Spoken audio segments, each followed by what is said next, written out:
On your Tuesday episode of Locked On Raptors, the Toronto Raptors have unquestionably improved since acquiring Jakob Poeltl, but how much better have they actually gotten? And it doesn't matter. Is it going to propel them to playoff success? And more importantly, is this team worth investing in going forward? We'll talk about those questions and more as we take a look at the final couple of weeks of the 2022-23 Raptors with Louis Zatzman of Raptors Republic. It's all coming up today. Thanks for hanging. You are Locked On Raptors, your daily Toronto Raptors podcast, part of the Locked On Podcast Network, your team every day.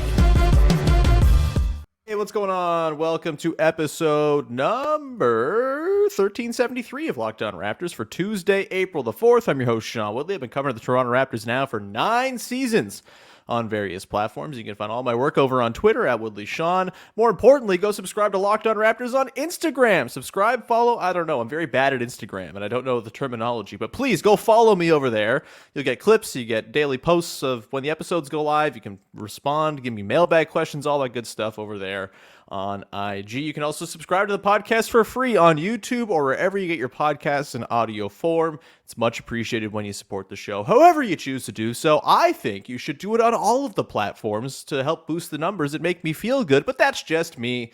Today's show is brought to you by GameTime. Download the GameTime app, create an account, and use the code LOCKEDONNBA for $20 off your first purchase. Last-minute tickets, lowest price, guaranteed with GameTime. All right, on today's show, we are joined by the wonderful Louis Zatzman of Raptors Republic, one of, I think one of my fellow Islanders on It's Fine Island most of the time, on, hey, maybe the Raptors are actually kind of fun island. And you've been covering this season wonderfully over at Raptors Republic all season long as the managing editor. Louis, how the hell are you, buddy? Thanks for being here.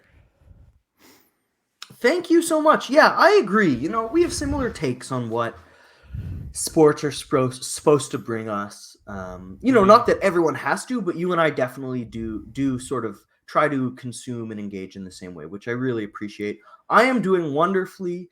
My kid was sick for like 2 weeks, but he's back at daycare starting yesterday, which means life is grand. I'm glad you have gotten the reprieve from sick child. Can't relate at all. No kids on this end, and it's probably for the best for everybody. All right, let's get into it. Louis, the Toronto Raptors, of course, are now 4 games from the end of the regular season. The play-in tournament, I believe, is a week from today it begins, which is very exciting. Everyone is having a wonderful time with the play-in, of course. The 8th seed still on the table, all of that. But you wrote a piece yesterday that I wanted to bring you on the show to talk about, and it was about how through all of the misery, through all of the bad, the downs, the poor on-court play, the off-court noxious vibes, everything that has come with this season, the Raptors have maybe kind of turned things around, saved the season even, if you will, since the Jakob Poeltl trade. They're, 16-10 now since the start of February? That's really good. That's a nice thing to see. Yep. Louis, the question on everybody's mind, I think, we've been kind of using this last stretch of the season as a bit of an information gathering period as much as anything else, as much as it is a push to the plane. It's also a let's figure out what we got for next year type of situation. And so my question to you is, Louis, based on the piece you wrote, the Raptors have saved their season. Have they saved their season enough to give you confidence in this group of dudes going forward? We'll talk about the coaching stuff and all that stuff that hangs over the team right now, but the players on the floor, the core 6, if you want to call it that, you can throw Precious Achiuwa in there if you want, Chris Boucher on down the line. Maybe you think Jeff Doughton's a core piece. That's fun too. Curious where you're at just as far as, has this team proven enough since acquiring Jakob Poeltl to suggest that it's maybe worth keeping around and keeping together beyond just this season? So I think the goal for this core was never to win a championship on its own. Yeah. I really think they would have in 1920 if the world hadn't ended. But that's neither here nor there at this point. But just it's fun that we can that season's so incomplete that we can say that and no one can really question it. It's awesome. I think everyone can claim that the Lakers would not, 29 franchises can say the Lakers would not have won this championship otherwise. Basically, whichever teams had, guys who didn't want to party in the bubble, everyone wanted to party. That changed things. Whatever. Teetotalers won the championship, but I think the idea of this group, The true never... cowards championship. Yes. Yeah, exactly. If you can't This do is it the while championship. boozing, is it even a title? Carry This on. is the championship of like the getting an A on the bell curve in your 7 a.m. university class because you're the only one who goes. Doesn't. So the goal for this group was, like you said, information gathering and to gather experience and to improve the guys while you do that. But I think Masai and Bobby probably recognized when they took over the Kyle and DeMar team that team was not going to break through and win a championship, barring extreme circumstances. But they still kept it together for a couple years because it was worth keeping together. It was fun. It was winning. And also, if you have a team that's worth keeping together and fun and winning, you're not that many moves from a championship, as they found out. And so this Raptors team, I think, the goal was to build a similar core to that. Not in style, but in terms of distance from success, transactional distance, if you will. And last year, they actually looked quite close, right? Pascal grew into his own, and they had all these great defenders blossom, and Fred was an all-star. And look, no one fooled themselves. Well, few people fooled themselves into thinking last year's Raptors were a championship team. And I don't think they were supposed to be, but they made a lot of steps forward to reducing the number of transactions to becoming a championship team. And for much of this year, they lost the plot. They had fallen off the road, and the number of transactions to become a championship team were like infinite. You just had to throw it out the window. But they have defenestrated themselves with the Jakob Poeltl trade. Have you ever played the game Rush Hour? Do you know, like as a kid? I've watched the movies a million times, but I've not played the game. Even better. It was like a little even better than the Rush Hour movies. All right, oh, these I'm games listening. made my childhood. Oh, that made me seem like such a loser. But you had these trucks in a thing, and you had one truck that there's like an entrance row and the same as the exit row, and all the other rows were like gridlocked. Okay. And you set up all the trucks. There was like a book that told you the setups. And you had to enter your truck and move all the other ones like one slide over to slowly move yours across the gridlock of Rush Hour. Like one of those little like puzzles that a mouse finds cheese in, basically, that type of deal? More or less, but more complicated for a human child. Sure. Anyway, I love that game. And for a long time, the Raptors were just gridlocked this season. They just they couldn't move. But Jakob Poeltl really opens up. Scotty Barnes has been phenomenal. Fred has turned into a really dominant lead guard. OG has just exploded. The team construction makes sense. And look, no one's saying this team's going to win a championship. They're not getting out of the first round, even if they get to the first round.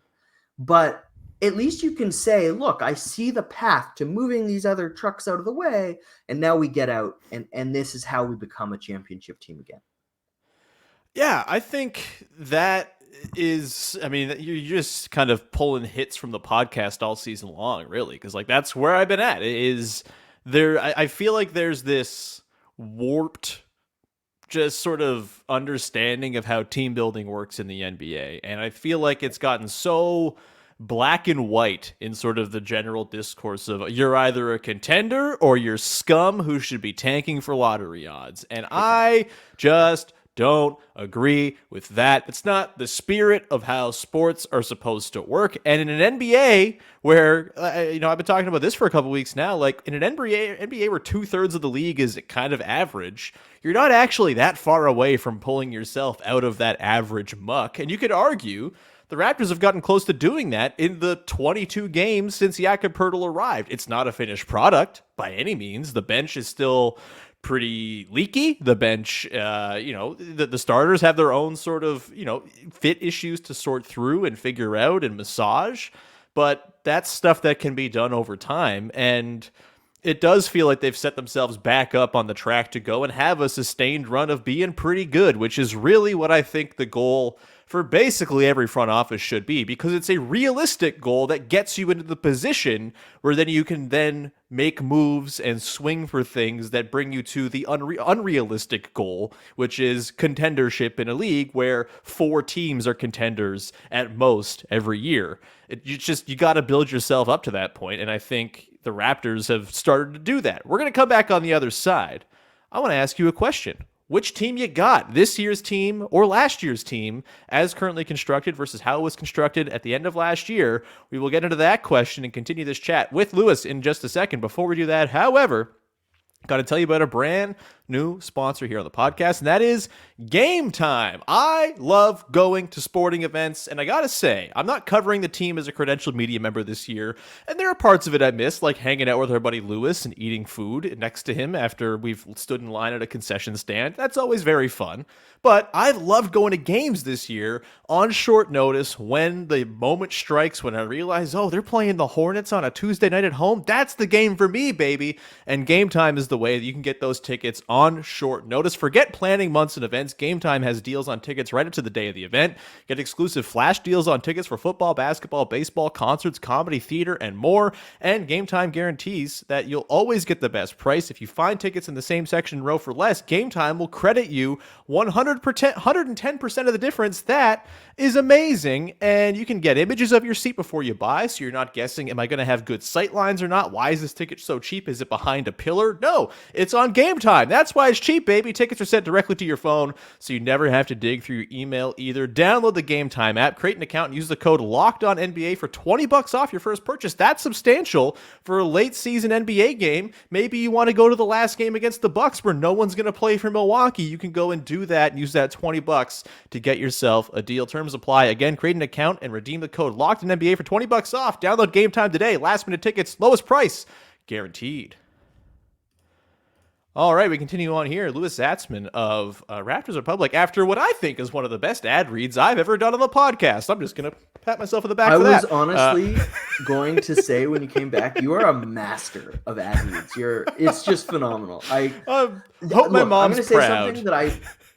I'm going to say something that I don't think I would ever say about anyone or ever expected to say. I could listen to you read ads all day. Well, tell my employer, tell someone. that seems like a thing I can mine for some sort of personal profit, but that's a marketable we'll do that another day. Louis, I teased a question I wanted to ask you. You had a second there to think about it while I was doing the ad read. I want to ask you, this year's team, as it stands, 39-39, but of course 16-10 since the arrival of Jakob Poeltl, playing good ball, closing the season kind of at a similar clip to what last year's team did, going into the playoffs red hot, winning 48 games and kind of not losing down the stretch at all. Which team you got? Last year's team or this year's team? Just a simple question. Which team is better? Okay, so I think this year's team. Mm-hmm. But there's some. I want to explain why. Okay, I ask you a black and white question where I'm looking for a take, and then you come in and you're all, I have some nuance to share with you. Go ahead, Louis, share your nuance. So I think this year's teams, they're by the way, their net ratings like from February on almost identical. Last year's was a touch stronger, fraction of a point, right? Mm-hmm. But this team has been, on a winning streak, but not all in a row, but like over the period of a few months, equal to whatever last season's team put forward, right? It's been a really good run. But the difference is when last year closed, Fred's knee was just gone, right? Yeah. His defense was gone, his catch and shoot shooting was gone, to the extent that he played a couple games in the playoffs, could not really do a lot, couldn't stay in front of Maxey. And, it really hurts me to say, but with him being really hobbled, the Raptors were kind of better in the playoffs when he sat out due to injury, which is really painful to say. But, he just wasn't himself. And this year, right now, he is himself. He's healthy. He's dominant. And just by virtue of Fred being what he is now versus what he was at the end of last year, that swings it for me.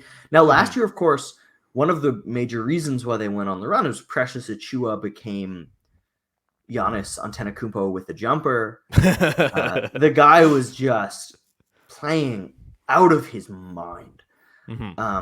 This year's team is less reliant on that. They can survive without him going berserk. Last year's teams just couldn't. If he didn't go berserk, that team was not winning games. He had a great game against Charlotte. He ran in transition. His defense was solid. I'm still hopeful that he can go berserk now and then. But for them not to need it, because Poeltl's in town, because Koloko can play 10 minutes where he just blots out the sun, his defense. Oh my God, since Poeltl came in and Koloko has been asked to say, look, play 10 minutes, block some shots, run. He has been so good in that role. It's crazy. So yeah, there's reasons why last year's team maybe had a higher ceiling, but this year's team is just much more dependable. And that's what the Raptors have lacked more than anything, is dependability. And that's why I would take this year's team.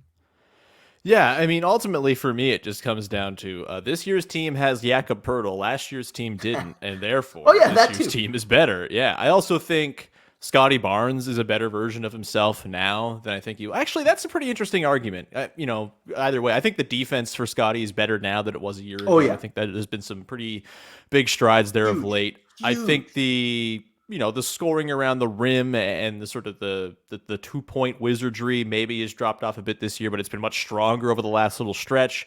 That's a pretty interesting toss-up, but at the very least, it's kind of a wash, Scotty versus Scotty. Pascal, I think, is maybe the guy that you kind of look at of maybe this is a lesser version of Pascal, but then you look at the numbers and it's like, oh, he's just, since the Jakob Poeltl trade, his numbers are basically his numbers from last season when he was an All-NBA player, just with like slightly less efficiency. I mean, let's get into Pascal, shall we? Because he's been, I think, a lightning rod for a lot of folks. And if there is an area in the team that maybe hasn't improved or that's been like a big sort of sore thumb question mark, it's been the erratic fit, I would say, of Pascal with the starting five. And I think there have been games where it's looked incredible, and you kind of noted in the piece, he's sort of settled into, he's the wing creator. He can, kind of do his work in post-ups. He can play as a secondary creation agent next to that Yak Fred pick and roll. You got OG doing his off-ball stuff. You got Scotty tying it all together like a nice big muscly bow. It's all lovely. But with Pascal, what have you seen since the Yak trade? Is there anything that's been of major concern for you? Anything that's kind of missing from the Pascal we saw in the first 50 some odd games when he was just kind of everything for the team and had to put the team on his back most nights just to, scrape out a result? Where are you at with Pascal and how he fits into this whole picture as we wind down on this experimental period where there's only a couple games left to see how this all works before a lot of questions have to be asked in the offseason? So there's 2 or 3 things that really stick out to me as the difficulties. People have talked about Poeltl making things harder for Siakam because there's just another body in the paint. And I think that, that may be true in principle, but the reason why Pascal's used to bodies being in the paint, right? Like the team has never given him spacing. The team has never given him room to operate. He's always, scrounged crumbs and turn them into layups or floaters. So that shouldn't have been such a hindrance to him. But when you really look at it, I think his timing has been different from everyone's with Poeltl. Right. Barnes is an immediate passer. He makes the pass the second it's available. Fred VanVleet dusts dudes off the dribble. He's actually getting into the paint, forcing rotations. Siakam hasn't been able to beat his guy off the bounce, which he was doing early in the year, right? He's just, his legs aren't there, his handle's not there. For whatever reason, he hasn't been just leaving guys in the dust in the half court. And on top of that, he's used more time to make choices. And so oftentimes he'll make a play, a guy will cut, but then Siakam will, turn his back to the basket again in the process of making a move. And the timing is just not there with the cutters.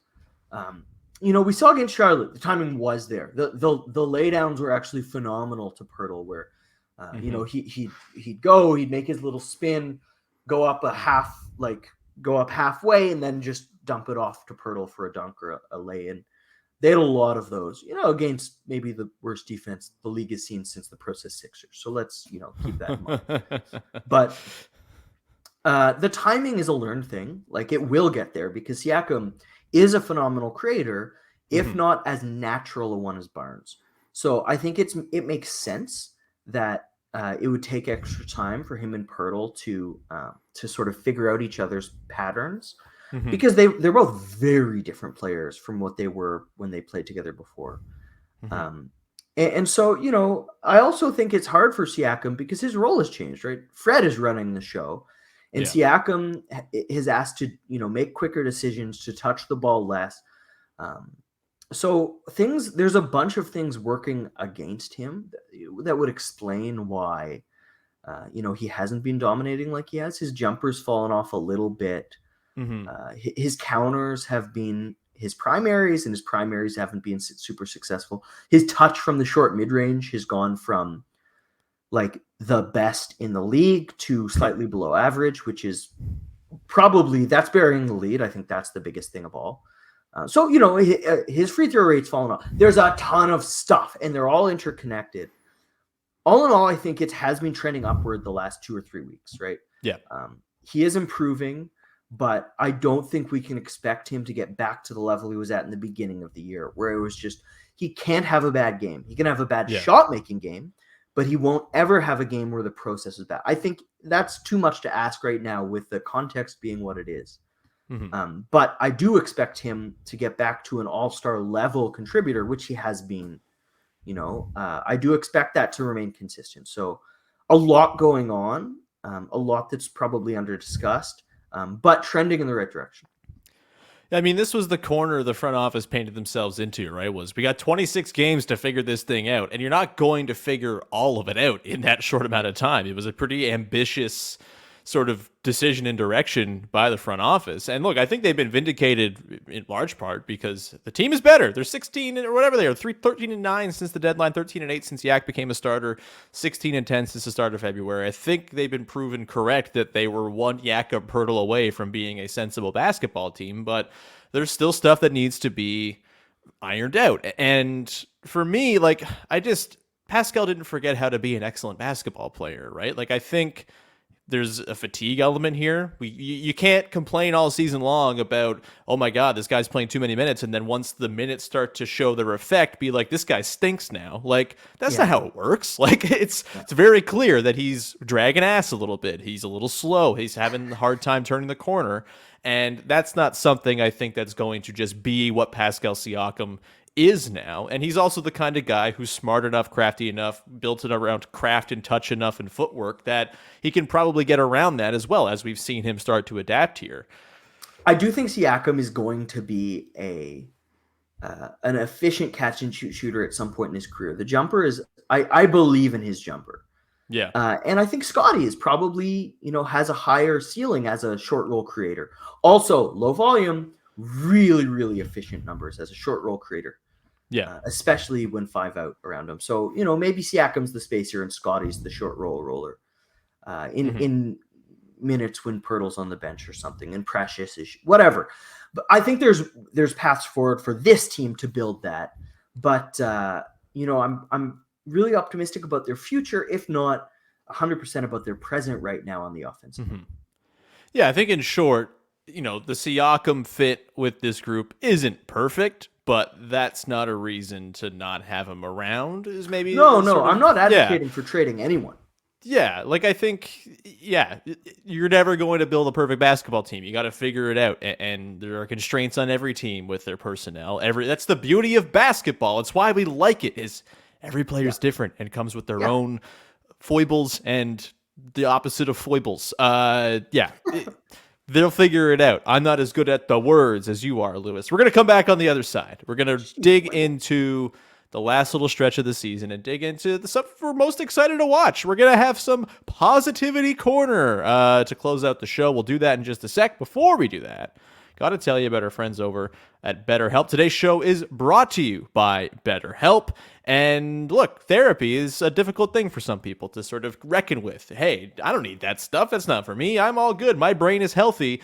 Sometimes you don't even know you need therapy, but BetterHelp is here to show you how it can help you. Getting to know yourself can be a lifelong process, especially because we're always growing and changing.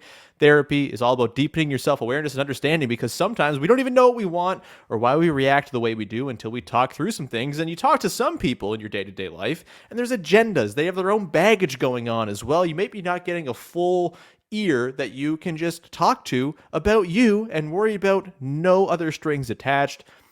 BetterHelp can be the way to help you find a licensed therapist who can take you on that journey of self-discovery from wherever you are to wherever it is you want to go. If you're thinking about starting therapy, give BetterHelp a try. It's entirely online, designed to be convenient, flexible, and suited to your schedule. Just fill out a brief questionnaire to get matched with a licensed therapist and switch therapists anytime for no additional charge. Discover your potential with BetterHelp. Visit betterhelp.com/LockedOnNBA today to get 10% off your first month. That's BetterHelp, HELP.com/LockedOnNBA. All right, rounding out the show here, Louis Zatzman of Raptors Republic along as we dig into the stuff we're most excited to watch down the stretch of the season here. Just 4 games left against teams who may or may not be playing scrubs. The Hornets certainly will be, because that's their whole team is comprised. What if we built the whole plane out of scrubs?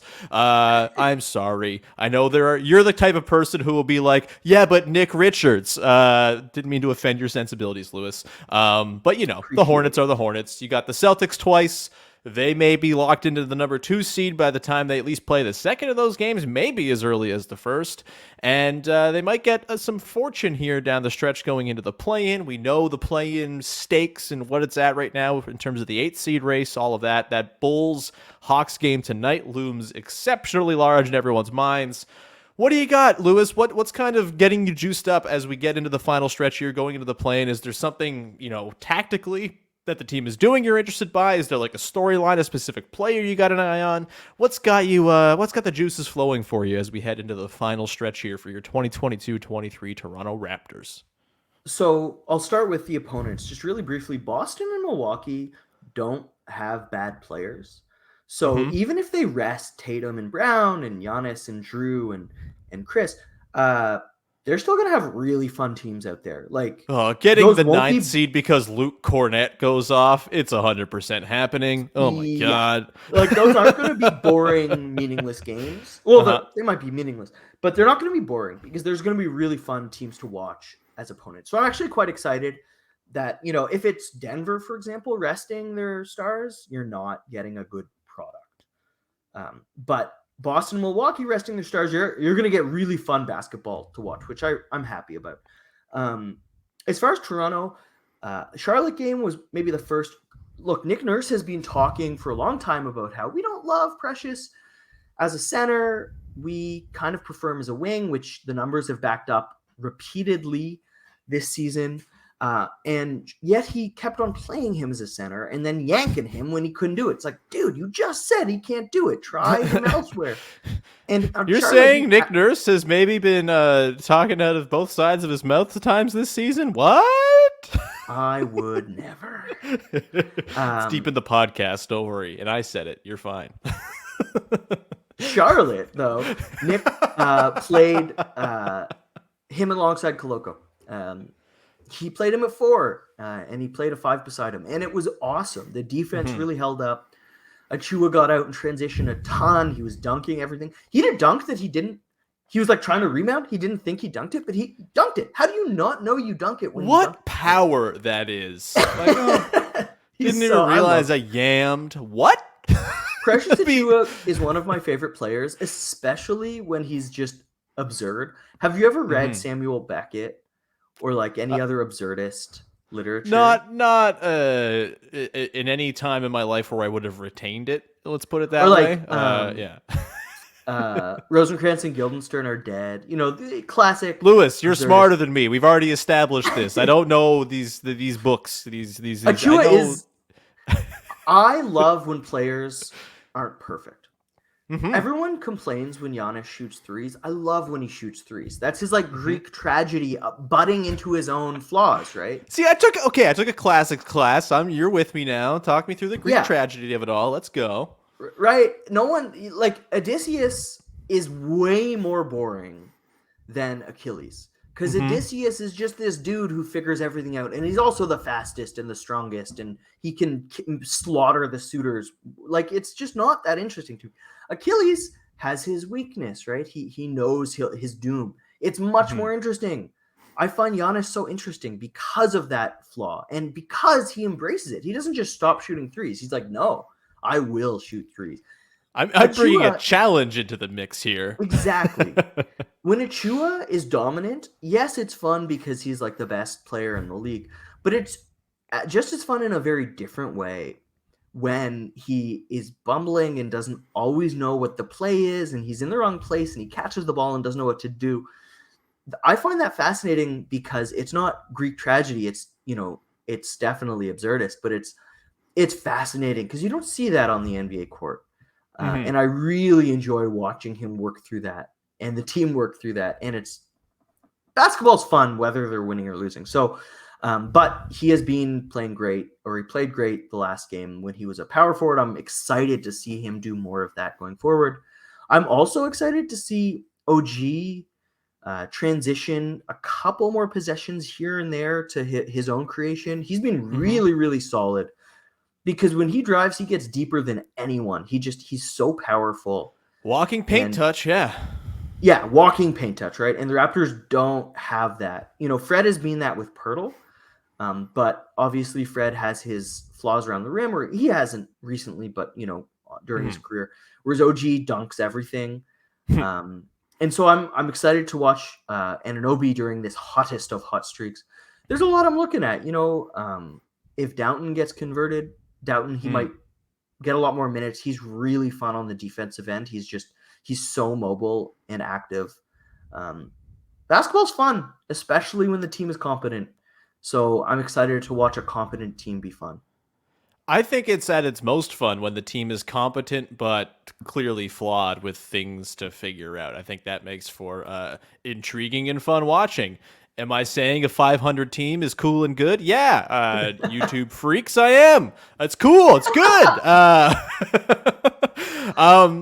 I'm glad you talked about Precious because, by the way, I have not done enough propaganda of, and maybe you're the person I can sort of disseminate this through. I've been really trying to get a nickname to catch on this year. I haven't tried hard enough, but the Poster Coaster, riff off of the Ghoster Coaster at Wonderland. He does dunks, posters. He's a roller coaster of a man.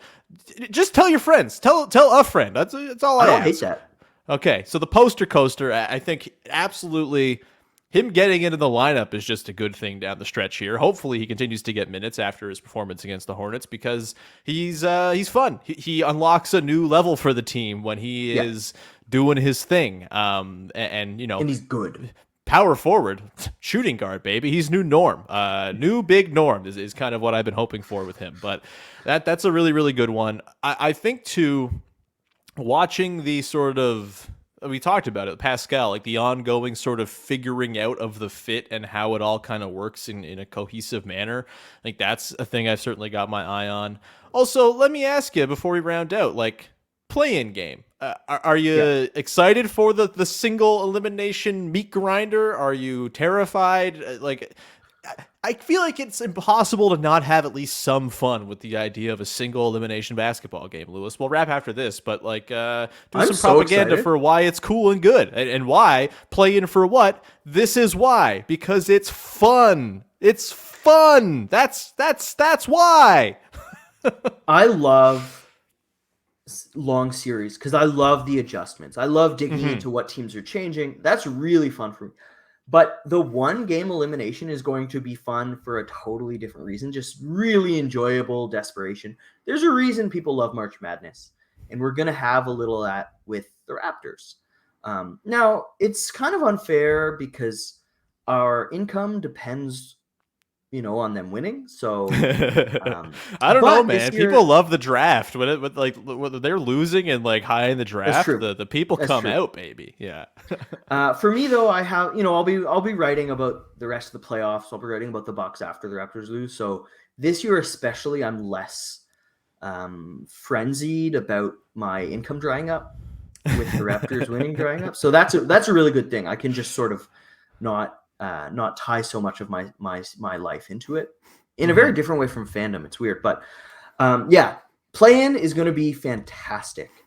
There have been some blowouts in the history. Like the Hornets have been in 2 play-in games. I doubt any team ever. They've lost them by a combined like 50-something points. Yeah, it's been pretty grim. It's been very Hornets. Yeah, there have not been a lot of fun play-in games, and I'm hoping the Raptors break that weird streak. They play a lot of close games. They're maybe not the greatest at do. closing them out, but they play a lot of close games. That's cool. Yeah. That's the most we can hope for. Single elimination basketball. We all love it, and I'm excited to be a part of it. And hey, the downside is, you get an extra lottery ball or 2. That's fine too, I suppose. Not that I really care all that much about draft lottery odds, but some people do. We're gonna leave it there, man. Thank you so much for popping on. This was a nice, therapeutic, happy chat about the Toronto Raptors, Lewis. It's been dark times. You got coaching specters. You've got off-season change and the winds and all of that blown around. But this has been a really, really great, fun chat about a fun basketball team that's maybe not great, but is certainly good and hopefully trending towards great at some point down the line. Lewis, you're always great. Where can people check out your work and find all the good stuff you got going on? Always a pleasure. Thank you so much. Talking to you is always a breath of fresh air. You're so positive. I love it. You can find my work at... I'm sorry to the people out there who hate it, but yeah, thanks, who hate man. positivity. No, it's good for the brain. You can find my work at nba.com/Bucks. I'm writing about the Bucks. You can find my work at 538. I have a piece going up about the Dallas Mavericks, speaking about not fun. And you can find my work, of course, at Raptors Republic, as you can see right beside my name. Yes, go subscribe to Raptors Republic, huh? Pay your good hard-earned money so folks like Lewis and Samson and Jamar and Kelsey and everyone over there can keep on doing their thing, because the thing y'all do is really, really good. Thanks, Lewis. Find me on Twitter, @WoodleySean. Find the show on Instagram, Locked On Raptors. Subscribe, follow, rate, review the podcast for free wherever you get your podcast. Also, the season is winding down. Once we get to the off-season, big announcement. Lewis, I decided now is the time I want to share it. Maybe because I have to hold myself to it, but here's a drum roll. After the season ends, the long-awaited return of ranking every Raptor. Woo! Yeah, we love it. Woo! For those who aren't familiar, who are not chanting right now in glee, my extremely tedious annual column that I used to write for Raptors HQ, ranking every Raptor, will be coming back after a one-year hiatus, and I'll be doing it in video form. YouTube, baby. You'll be able to check out individual. I'm going to have like 250 little videos ranking every player in Toronto Raptors history. We'll weave them into the podcast at times as well. But that you have to look forward to. Ranking every Raptor is coming back once the season ends. More details to come. There will be probably some sort of voting element this time around. So that's cool. Otherwise, just wanted to get that out there. It's very exciting. I'm very excited. I'm going to have my editing chops really put to the test, I think. Either way, Lewis, thank you, sir. Listeners, thank you for tuning in. We'll be back again tomorrow as we break down Raptors Hornets 2.0, and hopefully we're doing so in happy terms and not all depressed because the Raptors lost to the Hornets in embarrassing fashion and Theo Maledon went nuts. Anyway, we'll leave it there. Thank you so much. We'll talk to you Wednesday. Thanks so much for hanging.